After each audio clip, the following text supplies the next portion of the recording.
la puissance, de la force, lorsque nous proclamons le sang de Jésus. Mais c'est une chose que de le proclamer et de croire dans son cœur. Je le crois d'abord dans mon cœur et je le proclame de ma bouche, que le sang de Jésus me lave, me purifie, quelles que soient nos fautes, nos péchés, il nous purifie. Je parlais une fois, je témoignais et je priais avec une jeune femme qui a vécu donc dans la prostitution, une prostituée notoire. Et lorsque je parlais avec elle de l'évangile de Christ, de l'amour de Dieu manifesté en Jésus-Christ, et que j'ai prié avec elle, elle avait du mal à croire que le Seigneur était capable de pardonner tous ses nombreux péchés. Mais à la fin de la prière, Dieu me donne une parole de connaissance, lui disant qu'elle était à ses yeux comme une perle précieuse. Elle avait de la valeur à ses yeux. Et à ce moment-là, elle s'est mise à pleurer. Et elle a cru de tout son cœur, eh bien que malgré sa vie de débauche, le Seigneur la regardait maintenant, non plus comme une prostituée, mais comme une vierge pure. Amen. Alléluia. Ça paraît peut-être à nos yeux humains difficile à comprendre, mais ce que nous ne comprenons pas avec nos yeux, avec nos cœurs humains, eh bien c'est le Saint-Esprit qui nous donne de les comprendre. Amen.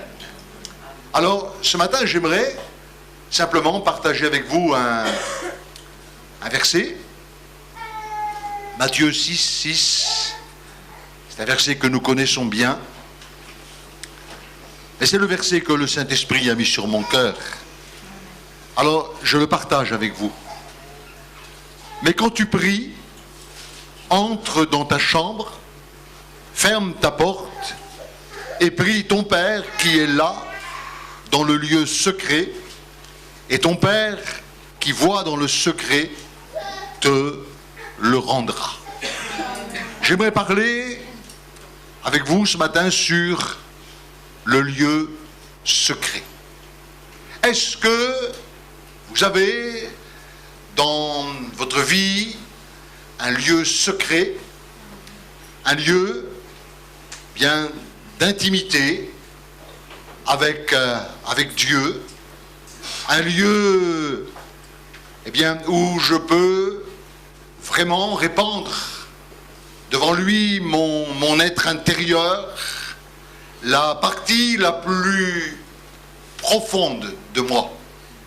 Je pense que ce qui fait défaut dans le christianisme, dans la vie chrétienne, c'est que quelquefois il y a peut-être de la superficialité, mais il y a peut-être ce manque de profondeur, ce manque d'intimité avec Dieu dans le lieu secret, le lieu où je vais grandir avec Dieu, le lieu où je vais m'épanouir avec Dieu, le lieu où je vais apprendre à connaître Dieu. Être intime avec quelqu'un, c'est être étroitement uni dans une relation et dans une communion, dans une relation et dans une communion. Je ne sais pas si vous avez remarqué, mais quelquefois quand nous marchons en groupe, hein, j'ai eu ça, donc lorsque nous sommes en Israël, nous sommes un groupe, et donc nous marchons ensemble, et quelquefois donc dans ce groupe, il y a deux personnes qui vont sortir de ce groupe et qui vont peut-être se mettre à l'écart et qui vont parler. qui vont échanger ensemble. Et quelquefois, donc, ces deux personnes qui échangent ensemble, eh bien, ce sont deux amis, deux personnes qui se connaissent, deux personnes qui sont étroitement liées, deux personnes qui sont intimes. Et bien sûr, si elles s'éloignent quelque peu pour parler, eh bien, c'est pour s'édifier. C'est pas pour parler sur le voisin, mais c'est pour s'édifier. C'est pour se construire. Parce que s'édifier, c'est se construire. Et voyez-vous, il y a cette intimité. Et l'intimité, c'est le temps des confidences. C'est le temps des confidences. C'est le temps de la communion profonde. Et deux personnes qui s'aiment aiment être ensemble. Amen. Aiment se retrouver ensemble. Aiment partager ensemble. Et je suis persuadé que ce que Dieu attend ce matin de nous, eh bien, c'est que nous puissions, peut-être, s'il le faut, retrouver le lieu secret. Le lieu secret de la présence de Dieu. Chercher à grandir dans le lieu secret. Vous savez, dans la parole, eh bien, il y a un homme que nous connaissons tous, puisque c'est le père des croyants. Il s'appelle Abraham.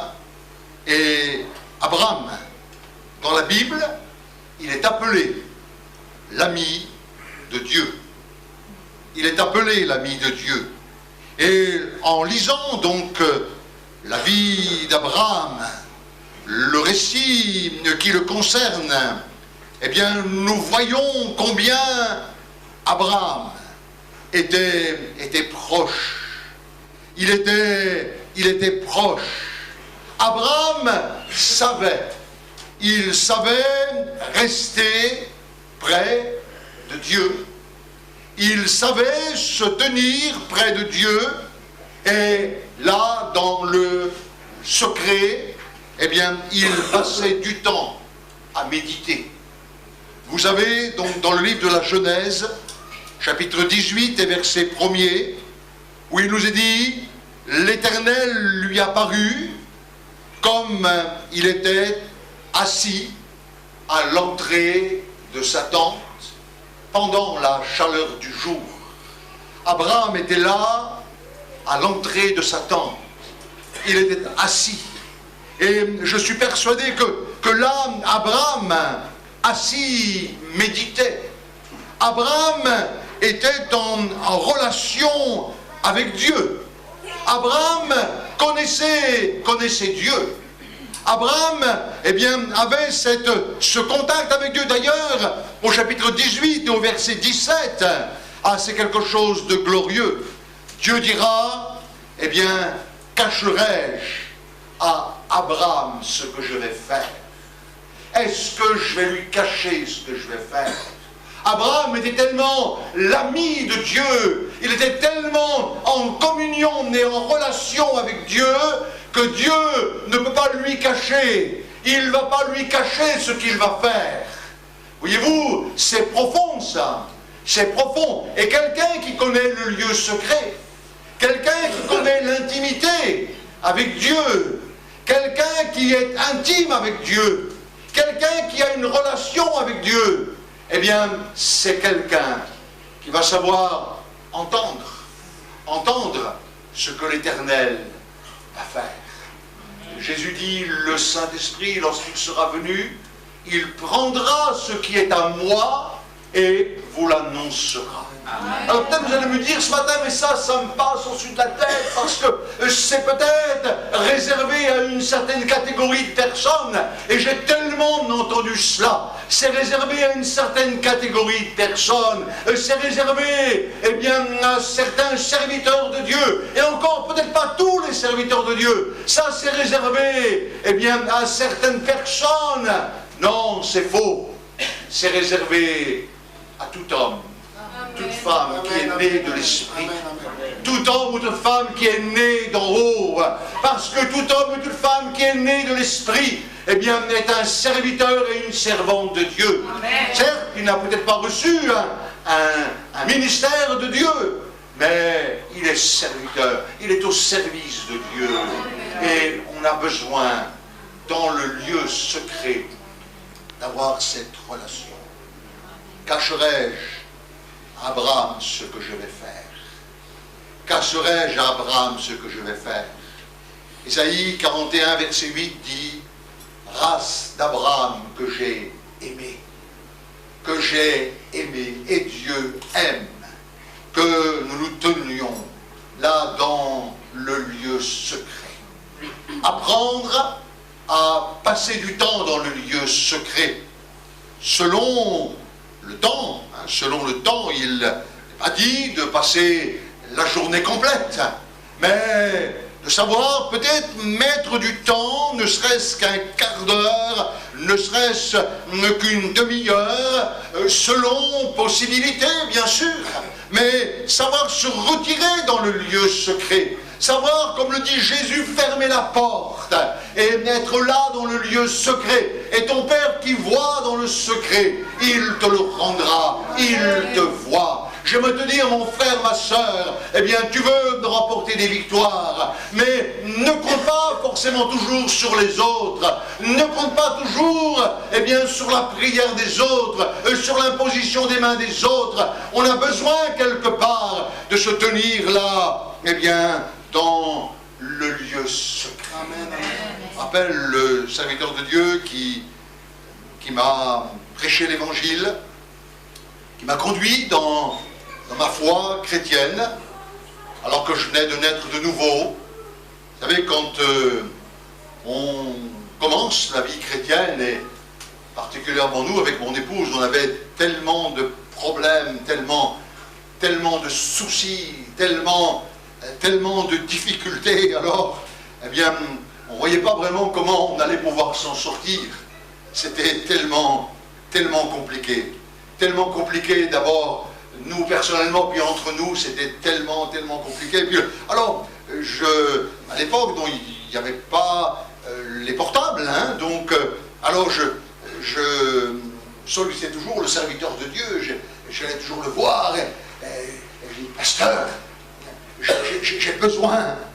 Alors, au départ, bien sûr, il était là, hein, il était là, et puis un jour, je me souviens toujours, c'était assez rapide, hein, il m'a dit, dis-moi, Christian, chez toi, est-ce que tu as une chaise au moins? Oui.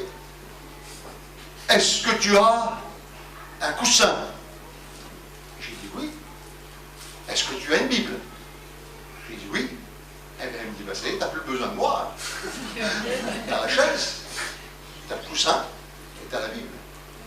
Tu poses la Bible sur la chaise, tu mets le coussin au sol, tu te mets à genoux et tu pries. Je dis quoi? Ah ben lui il est gonflé lui. Ah ben ça alors, ah ben c'est terrible. Donc vous voulez plus vous occuper de moi? Je veux plus.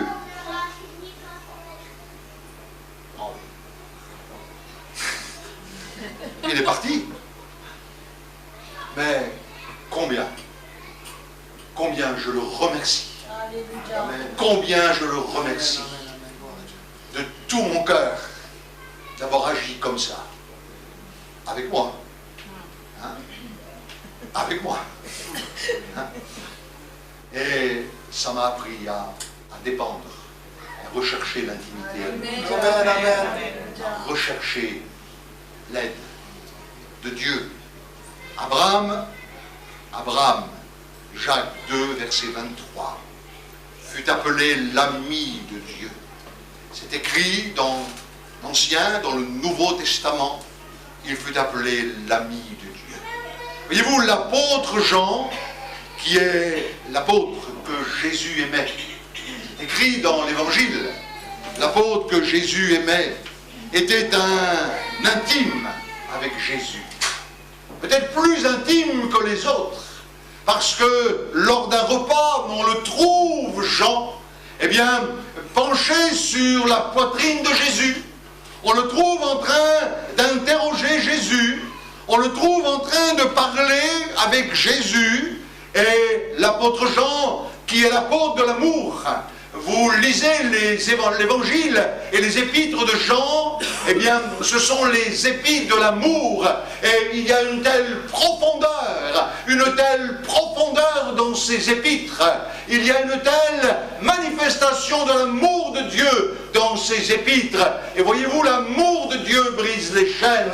L'amour de Dieu affranchit. L'amour de Dieu rend libre. L'amour de Dieu nous touche.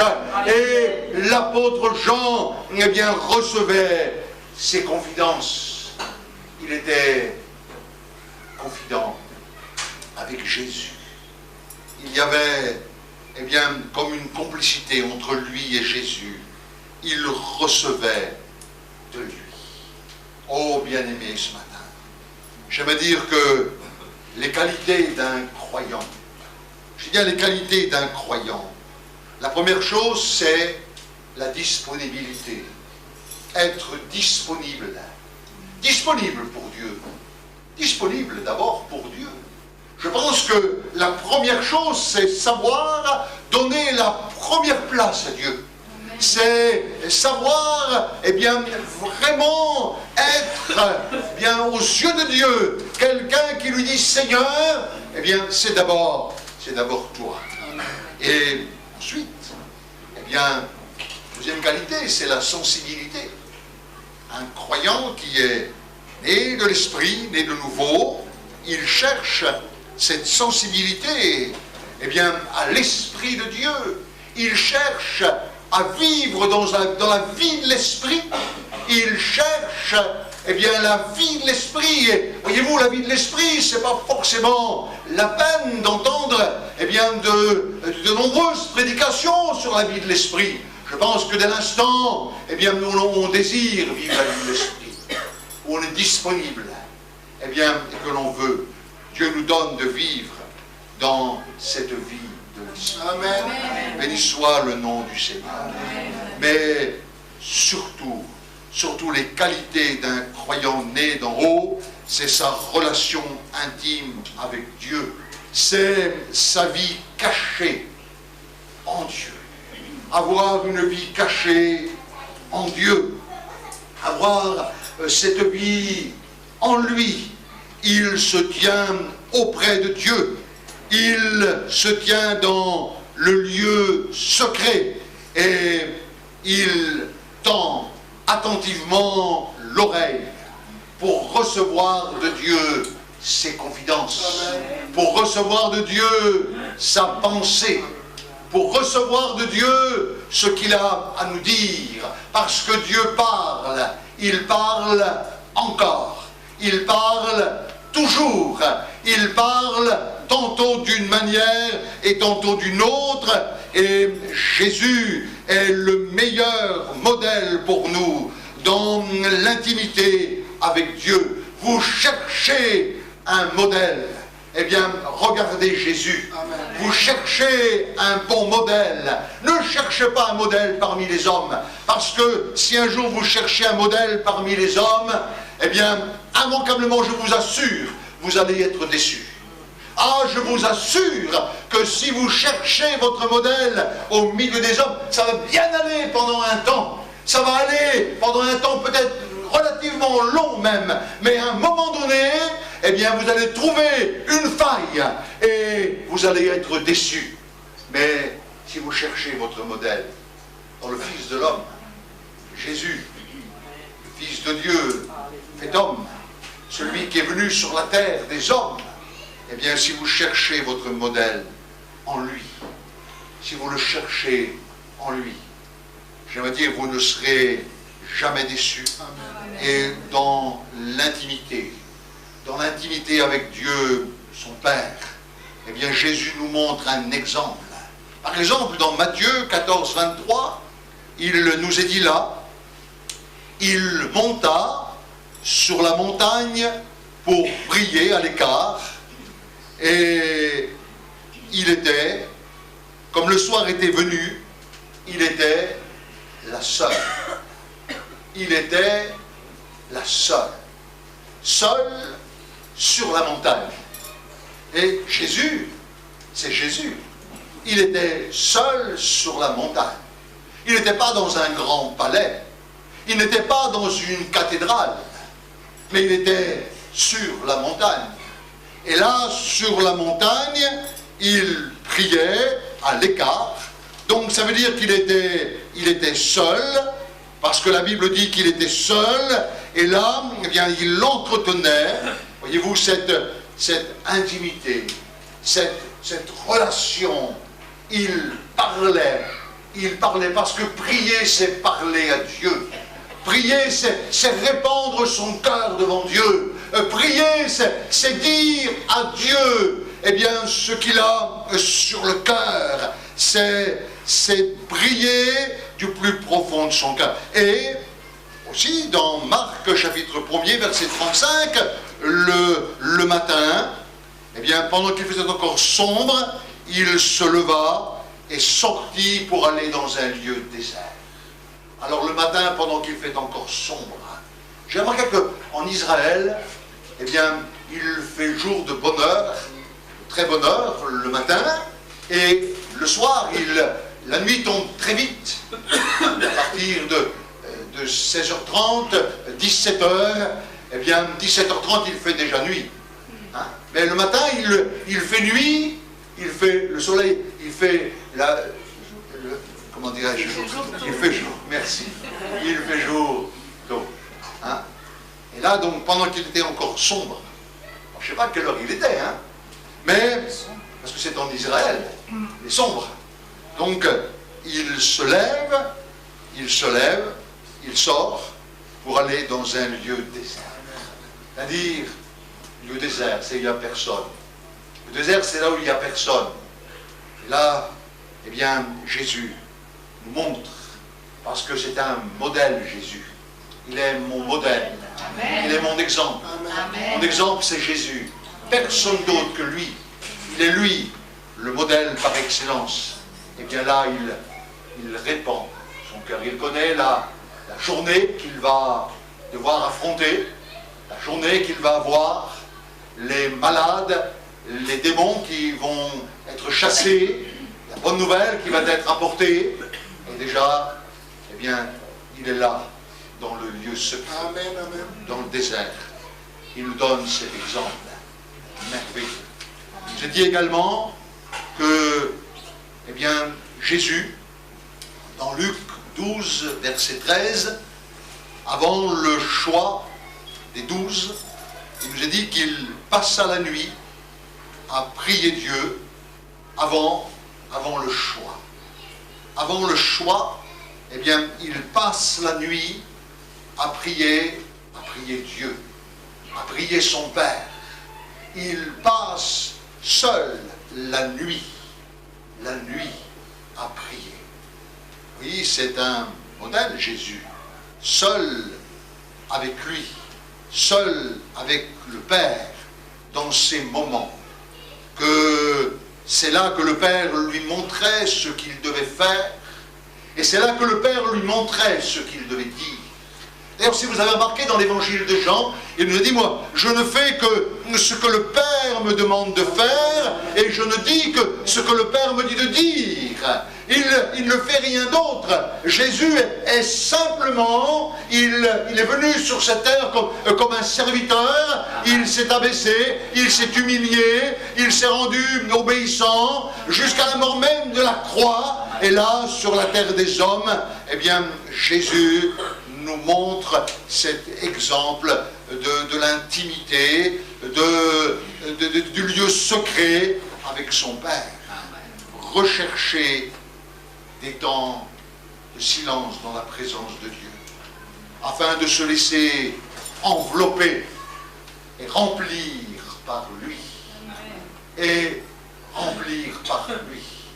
Lorsque, dans un temps de silence, tu sens l'Esprit de Dieu descendre sur toi comme un manteau, comme un manteau puissant, comme une onction qui descend. Et là, dans le silence, eh bien, Dieu approuve le temps que tu passes dans le lieu secret. Et il t'enveloppe de ce manteau, et il te remplit de sa puissance. Il te remplit de sa puissance. Béni soit le nom du Seigneur. Rempli de Dieu. Être rempli de Dieu, c'est la chose la plus importante. Ce matin, s'il y a une prière à faire, c'est dans le lieu secret. Seigneur, remplis-moi de toi. Remplis-moi de toi. Mais pour que je sois rempli de lui, il faut que je sois vidé de moi-même. Et quelquefois, on vient devant lui, plein de nous-mêmes. Imbu de notre personne. C'est moi, je suis. Est-ce que tu m'as vu? Moi, je connais. Toi, tu connais rien. Tais-toi. Tu as besoin d'apprendre. Oui, c'est sûr. Toujours besoin d'apprendre. On est tellement imbus de nos personnes. Et on vient devant Dieu. Qu'est-ce que tu veux que je t'apprenne, Seigneur? Hein? Tu as besoin de... Qu'est-ce que tu veux savoir, mon Seigneur? Qu'est-ce que tu veux savoir? Qu'est-ce que tu veux que je t'apprenne? On est imbu. Et comment voulez-vous que Dieu remplisse qu'on s'est plein déjà? Il te laisse plein. Il te laisse plein. Mais quand tu viens devant lui et que tu es vidé de toi-même, lui, il te remplit. Amen. Il te remplit. Souvent, je dis aux chrétiens, aux personnes que je rencontre, comment vous vous appelez? Je m'appelle Kadi. Ah, écoutez-moi bien. Écoutez-moi bien. À chaque fois que vous allez aller au supermarché, et que vous allez mettre le jeton et vous allez prendre votre caddie, vous allez prendre un caddie vide. Et quand vous allez le sortir, vous aurez le caddie plein. Alors priez pour moi pour que je sois un caddie plein. Alléluia. D'accord avec ça ou pas? Hein? Amen. Amen. Alléluia. Alléluia. Mais pour être rempli de lui, il faut être vidé de soi-même. Vous savez, il y a un exemple dans la parole de Dieu avec Marthe et Marie. Il nous a dit au verset 42, et c'est Jésus qui va dire cela. Il va dire cela à Marthe. Il va dire, eh bien, Marie a choisi la bonne part, celle qui ne lui sera point ôtée. Ces deux sœurs, elles aiment Jésus. Elles l'aiment de tout leur cœur. Alors, elles ne savent pas quoi faire pour faire plaisir à Jésus. Alors il y en a une qui s'appelle Marthe. Alors Marthe, elle est occupée à divers, dans les casseroles, dans les marmites. Elle fait cuire, elle est en train de travailler pour faire un bon repas à Jésus. Et l'autre, elle est là à ses pieds, à genoux, aux pieds de Jésus. Et puis donc, elle est en train d'écouter. Elle est à l'écoute, elle est vraiment l'oreille attentive. Que Jésus va dire. Et puis donc Marthe, à un moment donné, elle va dire, mais dis-moi Jésus, tu ne peux pas dire à ma soeur qu'elle vient me donner un coup de main là? Hein? C'est normal que ce soit toujours moi qui soit là derrière les casseroles en train de travailler? Mais dis-lui, elle est là, elle ne fait rien, elle est à tes pieds. Et Jésus va lui dire, Marthe, tu t'agites, tu t'inquiètes pour beaucoup de choses. Marie a choisi la bonne part, celle qui nous sera bonne. Alors quand je partage ça avec ma femme, quand elle est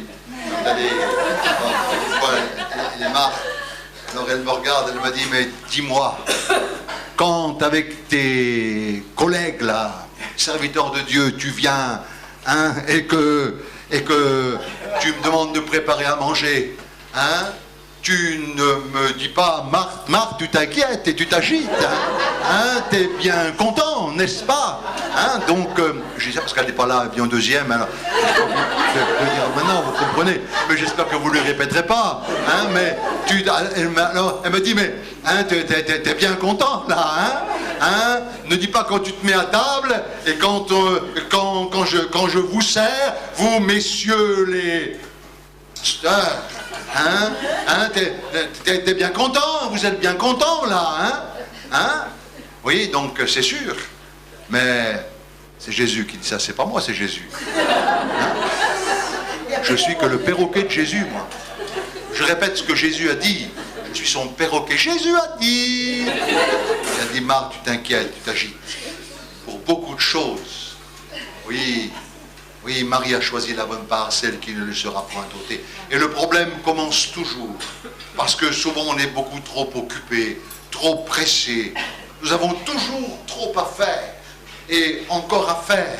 Et on trouve toujours à faire. Et nous nous rendons compte que quelquefois, quand nous faisons, eh bien, ce que nous faisons, c'est nos propres œuvres.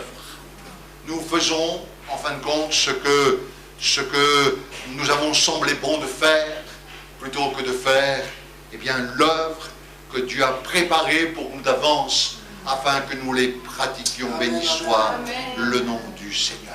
Vous savez, il y a aussi dans la Bible un homme de Dieu que j'aime beaucoup, il s'appelle Daniel, le prophète Daniel. Et le prophète Daniel, eh bien, c'est quelqu'un qui lui aussi connaissait le lieu secret, parce que dans des temps de persécution, on interdit eh bien, de prier un autre Dieu que le Dieu de Babylone. On interdit, sous peine de mort, eh bien, de prier un autre Dieu. Eh bien, Daniel, lui, eh bien, il se tient et il prie dans la direction de Jérusalem, depuis Babylone. Il prie son Dieu, il prie l'Éternel. Il avait gardé, même dans la persécution, le lieu secret, et il prie son Dieu.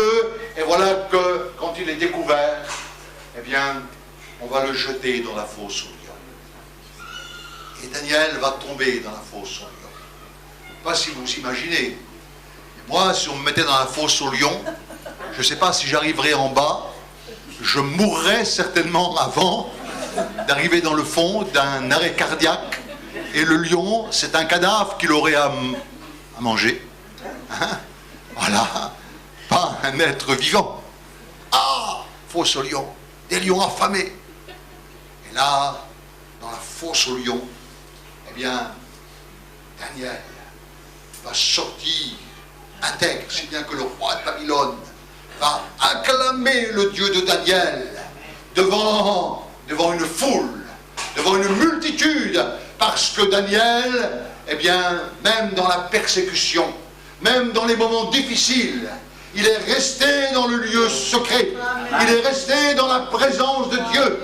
Daniel a grandi dans le lieu secret, béni soit le nom du Seigneur, et il est sorti victorieux. Dans la nature, eh bien, la moindre plante que nous voyons a une vie cachée dans le sol. Toute plante a une vie cachée dans le sol. Sinon, elle périrait. La plante que nous voyons avec nos yeux, eh bien, a une vie cachée dans le sol. Par exemple, je prends l'exemple du palmier. Eh bien, le palmier peut rester vert. Il peut fleurir, il peut porter des fruits et conserver sa fraîcheur en plein désert. Vous avez vu ça en Israël, dans le désert du Negev. Eh bien, il y a des palmiers. Et dans le désert de Judée, il y a des palmiers. Et ils sont verts, ils portent du fruit, tout simplement parce que ce que vous voyez avec vos yeux, eh bien, a une racine dans le sol, et des racines profondes. Et ça veut dire que là, dans le sol, il y a de l'eau. Et quelquefois, j'ai vu en plein désert, eh bien, une palmeraie. En plein désert, une palmeraie. Eh bien, comment ça? Parce que dans le sol, il y a de l'eau. Et les racines du palmier vont chercher l'eau profondément. Il y a une vie cachée dans le palmier. Il y a une vie cachée avec les racines. Et je me dis, ils vont à la source. Les racines vont à la source. Ah, que Dieu nous aide ce matin.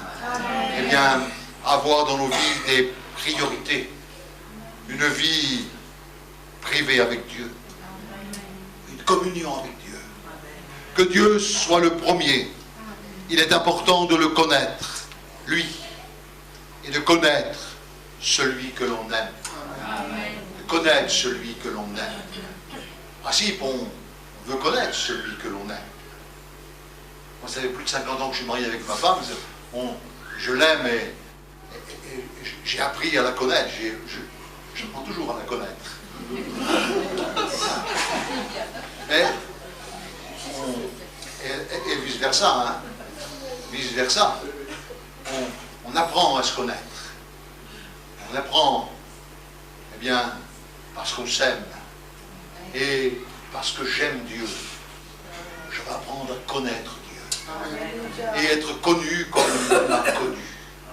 Dieu me connaît. Dieu me connaît. Et je veux, eh bien, moi, apprendre à le connaître.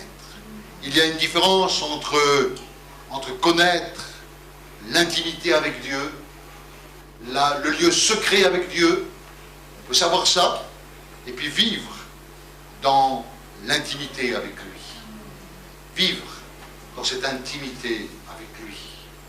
Vivre dans cette intimité avec lui. Puissions-nous être attirés ce matin vers lui, attirés vers le Seigneur, par un désir de plus en plus grand, et d'aimer non pas seulement ses bénédictions, non pas le rechercher pour ses bénédictions, mais l'aimer parce que lui est digne d'être aimé. Amen. Parce que lui est digne d'être aimé. Je veux aimer Dieu. Je veux apprendre à aimer Dieu. Amen. Pas à aimer ses bénédictions. Mais je veux dire que si tu l'aimes, eh bien automatiquement tu vas rentrer dans la bénédiction. Amen.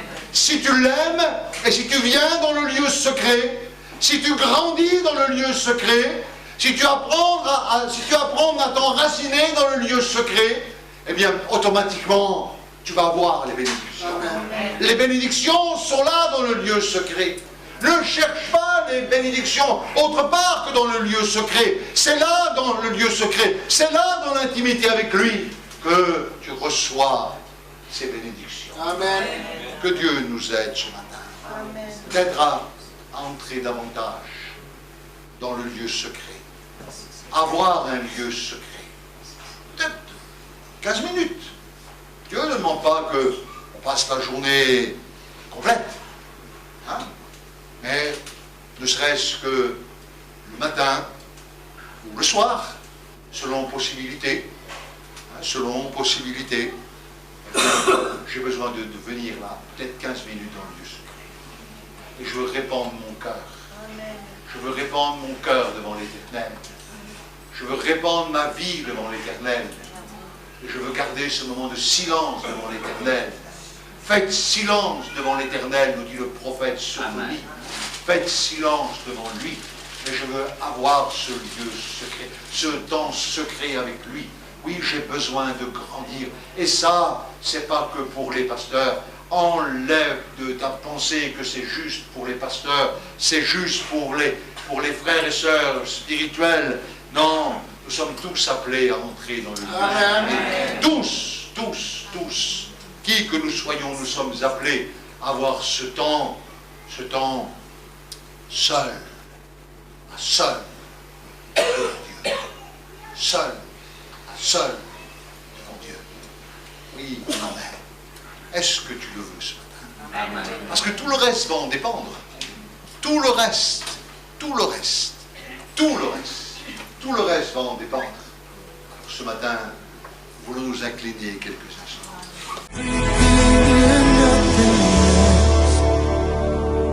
My best, my heart, you deserve my